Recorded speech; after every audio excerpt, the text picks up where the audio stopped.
امسح اللينس. حط ايفكت. الحلقه دي تم اعدادها قبل الحرب على غزه وقبل المقاطعه، فيا ريت تصبروا معايا عشان خاطر الحلقه دي مش بتتكلم على بيبسي بشكل حلو خالص.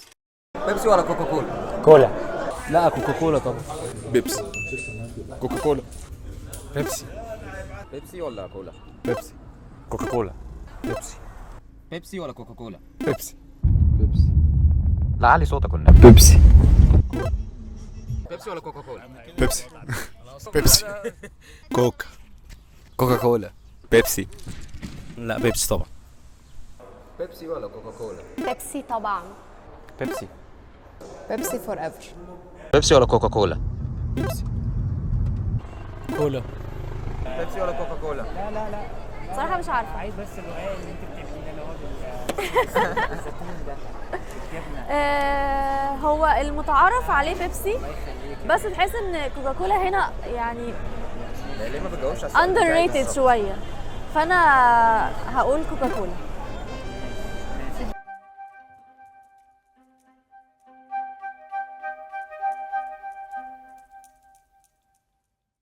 شايفين الازازه دي؟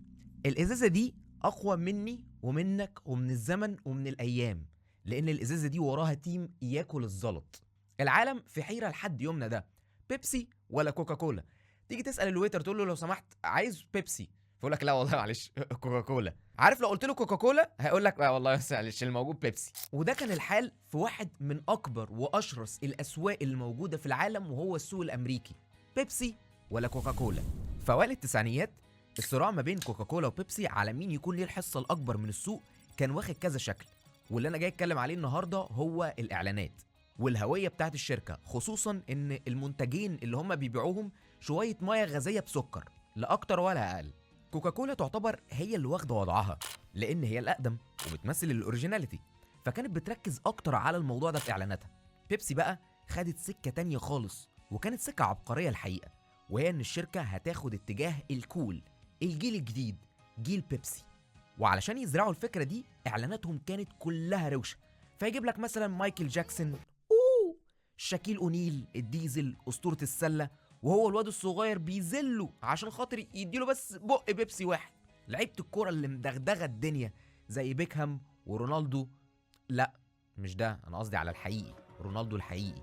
حقيقي اعلانات بيبسي كانت مميزه جدا، واي حد يتمنى ان هو يشتغل في الكرييتيف تيم بتاع اعلانات بيبسي، بس لان الافكار الحلوه اللي كانت بتتعمل دي كانت سابقه عصرها بشكل غير طبيعي، واللي كانت بتعتمد بشكل اساسي على تشجيع المستهلك ان هو يشتري بيبسي علشان خاطر يكون كول زي بطل الاعلان بشكل فيه كوميديا شويه. لكن سلاح بيبسي الاقوى كان في تشجيع جيل بيبسي ان هو يكسب.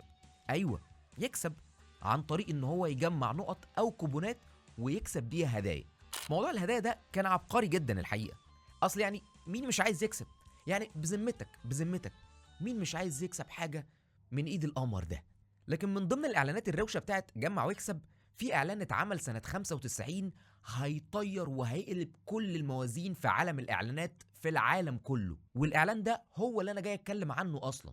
هسيبكم بقى تشوفوا الاعلان، ويا رب يا رب يا رب ان شاء الله يا رب ما ناخدش كوبي رايت، يعني احنا مش ناقصين.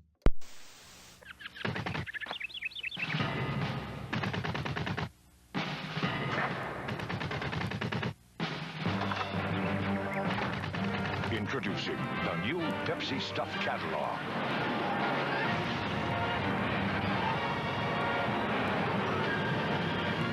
Now, the more Pepsi you drink, the more great stuff you're going to get. Sure beats the bus.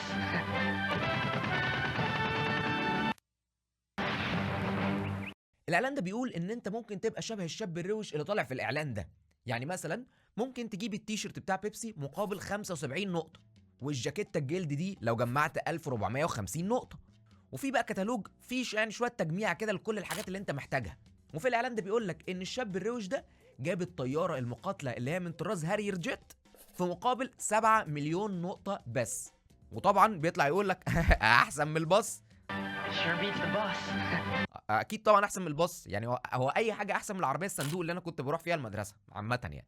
لا بس معلش ثانيه واحده كده، ارجع لي يا حسان كده، ارجع لي كده، ناخد الاعلان من زاويه تانية. 7 مليون نقطه هتكسب بيهم طياره هارير جيت اللي هي كانت بتاعه توم كروز في توب جن، الإعلان كان كده.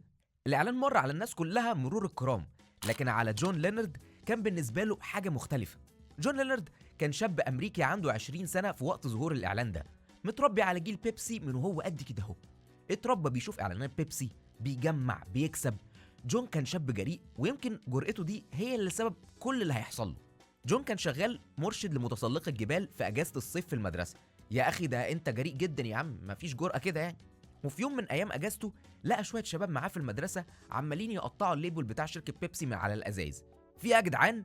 قالوا له إن في إعلان لبيبسي بيقول إنك لو جمعت 1450 نقطة تكسب جاكيتة جلد زي بتاعة توم كروز في موضوع بقى بتاع توب جان ده. وبس بقول لك ايه، بس في حوار ضحك فشخ في اخر الاعلان ده والله. بس يعني بقى شوف الاعلان كده وانت يعني في موضوع ضحك قوي في الاخر يعني، بقى شوفه بس. روح جون عشان خاطر يشوف الاعلان، وشاف ان في مقابل 7 مليون نقطة ممكن يكسب هارير جيت، وتربست في دماغه بقى ان انا عايز اكسب الطيار. خلينا نحسب الحسابات كده عشان خاطر تبقى معايا في الصورة، عشان لو انت عايز تكسب الطيارة هتعمل ايه. طيب كل باكيتة اللي هي فيها 12 كان بيبسي ب5 نقط، ده معناه ان انت محتاج تشتري 1,400,000 باكيتة، يعني بمعنى اصح 16 مليون كنزاية علشان تجمع ال7 مليون نقطة. او بمعنى تاني انت محتاج تشرب على الاقل 190 كنزاية في اليوم لمدة 100 سنة، يعني انت هتموت اوفر دوز تكريع، يعني استحالة صح؟ جون لينارد قال لك لا مش مستحيل. جون لينارد لما كان شغال مرشد في الجبل اتعرف على راجل هناك اكبر منه ب20 سنة اسمه تود. تود كان من الناس الاغنياء، بس الناس الاغنياء اللي عايشين حياتهم، فاهم الدنيا وما عندوش اي حاجة يبكي عليها. جون وتود بقوا صحاب جدا، لان تود تقريبا شاف نفسه يمكن في جون ان هو جريء. جون كلم تود وقال له في حوار كده، وبعت له الاعلان وقال له ان هو بيفكر يجمع للطيار. تود ما ترددش، قال له اعمل لي يا باشا بيزنس بلان وتعالى عرضها عليا، ولو عجبتني الفلوس بتاعتك.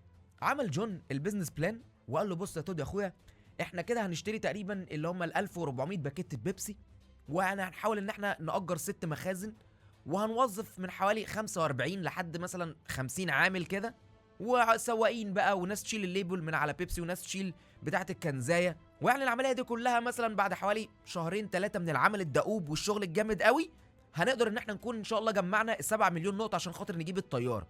قال له الكلام ده يعني بتكلفه بسيطه، يعني بتاع حوالي يعني 4.5 مليون دولار بس يعني، وخلي عنك خالص.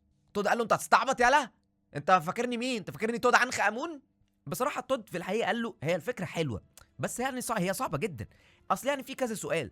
اول سؤال، احنا هنعمل ايه بالطياره اصلا؟ يعني مثلا الطياره دي انت عشان تركبها لازم تكون متدرب تدريب عالي جدا. اولا سواقه الطياره الحربيه غير السواقه العاديه. لا، وانا هنا مش قصدي على سواقه العربيات، لا انا قصدي غير سواقه الطيارات العاديه، لانها بتطير على ارتفاع حوالي 18,000 قدم، ولازم تكون بتقدر تتحمل ضغط معين او جي فورس بيوصل لدرجه 9 جي، واللي بيحتاج تمارين كتيره جدا وتدريب اكتر. وكمان في طيارين بيغمى عليهم اثناء التدريب، لان درجه الاغماء بتكون اصلا من 8 جي، فما بالك بقى ان انت تسوق فعلا طياره حربيه بجد وتطلع تكروز في السما كده فوق يعني.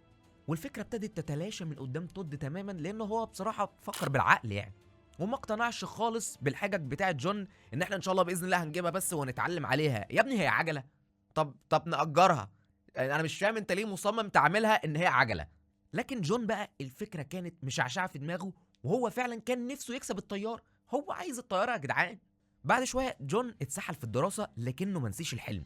وفي يوم كان ماشي في المول عادي كده، لقى اعلان بيبسي بتاع جمع واكسب، ولقى فيه الكتالوج، فقالك طب يعني اشوف لي بقى حاجه بقى، يعني جاكيته جلد بقى ولا بتاع، يعني الهدوم بقت نار، وبعدين برضو الحاجات كل الحاجات اللي انا اشتريتها دي، شويه النقط دي هتروح عليا ولا هعمل فيها ايه يعني. وهو بيقرا لقى ان في حاجه بتقولك ان انت ممكن تشتري بيبسي بوينتس، والبوينت الواحده ب10 سنت. ده كان معمول للناس اللي فاضل لها شويه بوينتس صغيرين على الحاجات اللي هم مجمعينها فعايزين يكسبوها.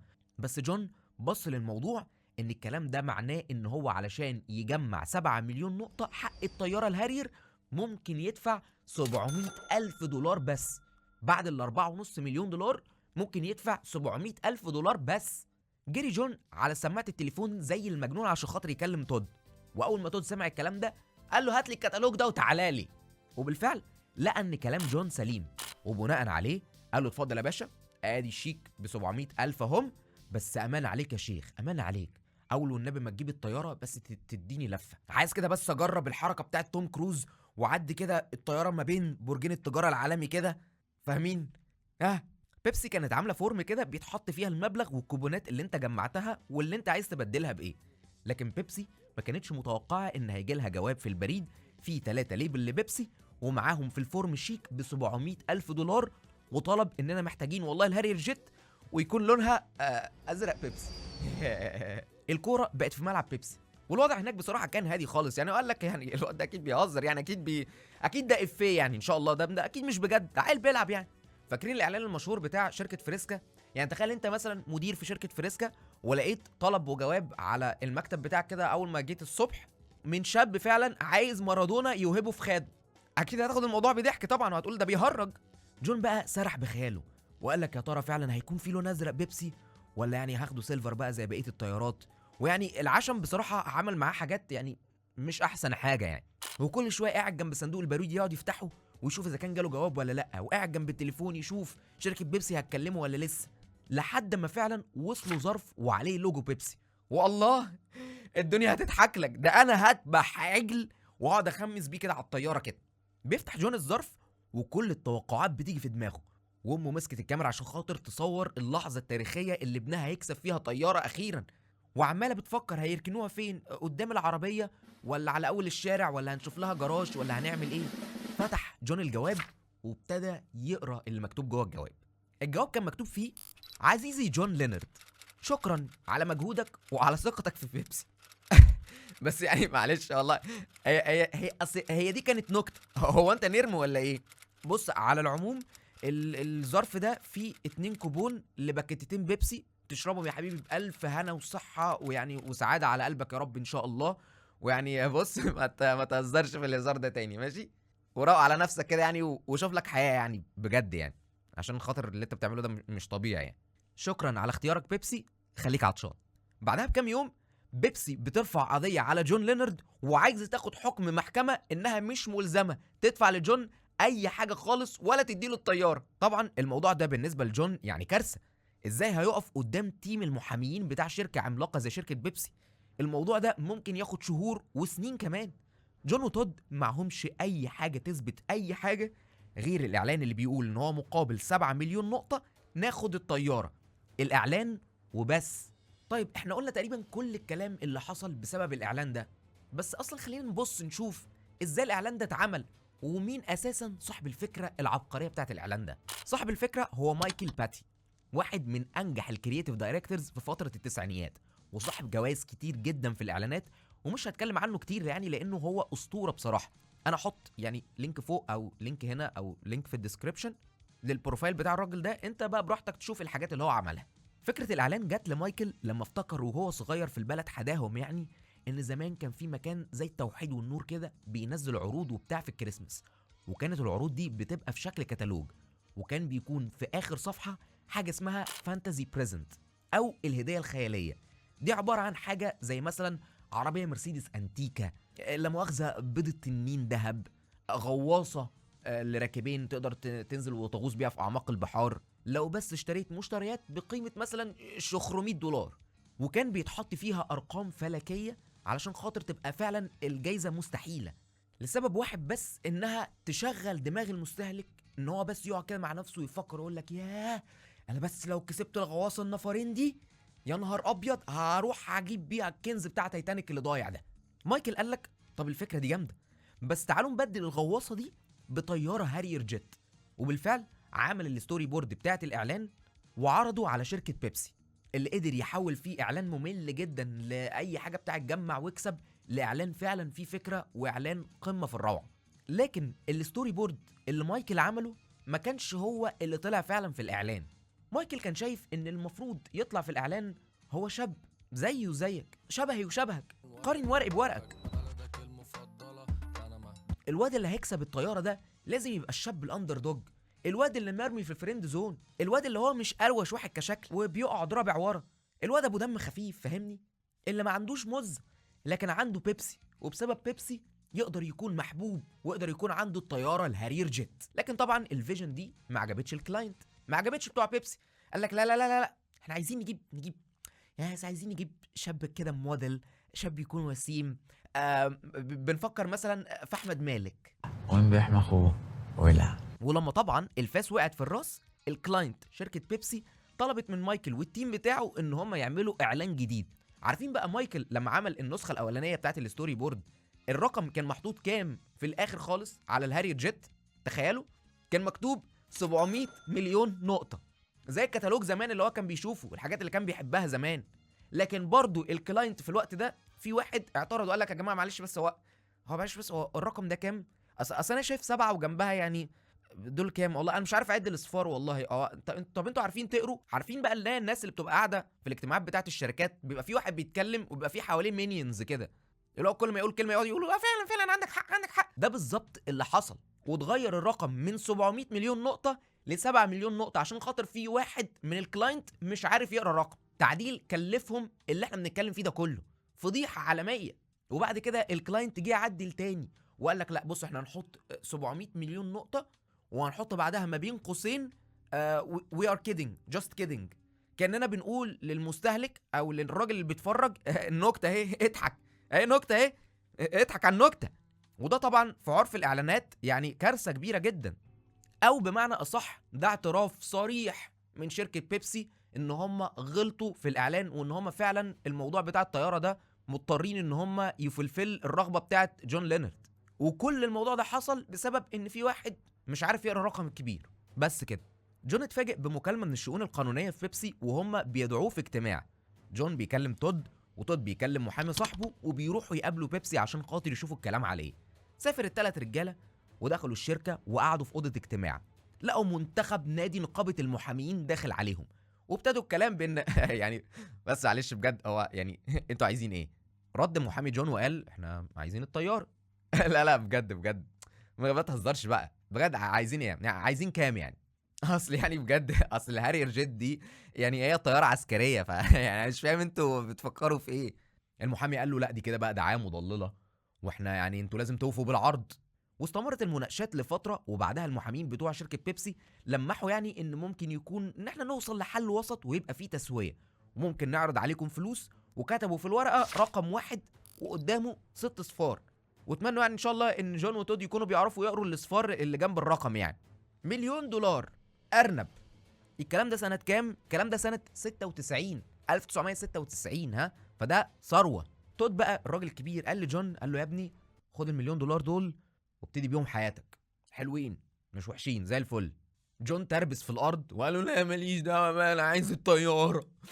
اشمعنى مايكل جوردن عنده طياره خاصه وانا لا؟ ها يا ابني انت عبيط هتقارن نفسك بمايكل جوردن؟ يا ابني بقى كفايه عبط بقى، خلاص انهي القصه هنا بقى. جون كان بجانب ان هو عايز الطياره كان شايف ان موقفهم قوي، وان هو يقدر يضغط على بيبسي اكتر واكتر ان هو كمان ياخد تعويض اكتر من $1 مليون. لكن طبعا شركه بحجم بيبسي مش هتقدر تديله الطياره كده بسهوله، ولا هيتلوي دراعها بسهوله، فدخلوا في معارك قانونيه معاهم بشكل طويل قوي. بيبسي اللي كان عندها فريق قانوني ضخم بداوا يضغطوا عليه ويقولوا لا اصل الاعلان مش صحيح، لا اصل احنا غيرنا الاعلان، لا اصل في ثغره هنا، اصل في ايديت هنا، اصل في ايه، اصل المسائل القانونيه، اصل الحاجات المهلبيه، اصل هنقدم طعن. ومش بس كده، المحامي بتاع جون كان واقف لوحده بطوله قدام قافله من المحامين بتوع شركه بيبسي. استمروا في النقاش لفتره طويله، وبالرغم من ان العرض كان كبير جدا الا ان الموضوع كان معقد بسبب الطبيعه القانونيه للعقد والاعلانات. المحامين بتوع بيبسي كانوا عارفين ان هم مش هيقدروا ينفذوا العرض زي ما هو، فقرروا يعرضوا تعويض اقل بكتير في الاخر. المهم يعني في الاخر ان تم التواصل لاتفاقيه تسويه ما بين الطرفين، والرقم اللي تم الاتفاق عليه كان اقل بكتير من المبلغ اللي اتعرض في الاول. ده طبعا بعد ما جون في الاخر وافق على موضوع التسويه، وجون خد مبلغ اقل بكتير من $1 مليون اللي كانت معروض عليه في الاول. لكن القصه دي كلها فضلت مصدر جدل لسنين وسنين، ان ازاي شركه بحجم بيبسي تعمل اعلان زي ده وفي الاخر ما توفيش بوعدها اللي هي وعدته في الاعلان. طبعا احنا ما نقدرش نقول ان جون طلع من الموضوع ده كله خسران، الراجل يعني طالع له بحوالي يعني نص ارنب فيما فوق، بسبب ان هو بس شغل مخه شويه على الشركه، وكان ممكن يطلع بارنب كامل لو بس هو ما تربسش دماغه وقال لك انا عايز الطياره وبتاع، وابتدى ان هو ايه يحط العقده في المنشار. كل اللي حصل ده كان بسبب ان شركه بيبسي في واحد فيهم قاعد ما عرفش يقرا الرقم، واضطر ان هو يعدل على الكرييتيف تعديل كان من وجهة نظره بسيط قوي، بس التعديل ده كلفه في الاخر ملايين الدولارات. المبلغ بتاع التعويض، الحروب القانونية، مرتبات المحاميين بتاعته.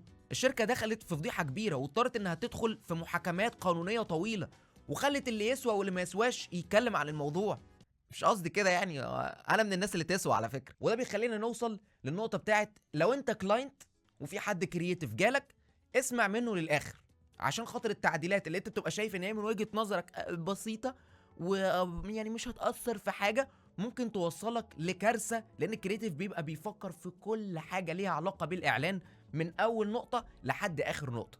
الحلقة دي من اعداد وتقديم محمود النجار، وبالمناسبة الحلقة دي مكتوبة والفوتج اللي كان متصور في الاول متصور من 2023، من حوالي تقريبا سنتين. انا عايز اشكر في النهاية كل حد شارك في الحلقة دي ان هو يطلع ويقول لنا، سواء اذا كان هو بيحب بيبسي او كوكاكولا، اللي اغلبيتهم من صحابي وحبايبي وقرايبي يعني. عايز اشكرهم جدا، وعايز اشكرك لو انت لسه مكمل لحد دلوقتي ان انت بتتفرج على نجار مسلح برغم الظروف. الحمد لله احنا لسه مكملين، الحمد لله رب العالمين، احنا لسه شغالين. مش عارف الحلقة دي ممكن تبقى اخر حلقة في نجار مسلح في الحياة عامة، وممكن نكمل، بس الله اعلم. على العموم لو انت لسه مكمل في القناه لحد دلوقتي ومش عامل سبسكرايب، يا ريت تعمل سبسكرايب في القناه واعمل لايك لو الفيديو عجبك، واكتب تحت في الكومنتس لو انت طلعت في الفيديو او ما طلعتش في الفيديو، حاببنا نتكلم عن مواضيع تانية ان شاء الله لو قررنا ان احنا هنكمل. كنت معاكم انا محمود النجار في نجار مسلح، ولحد ما نلتقي المره اللي جايه خلي بالكم من نفسكم. السلام عليكم.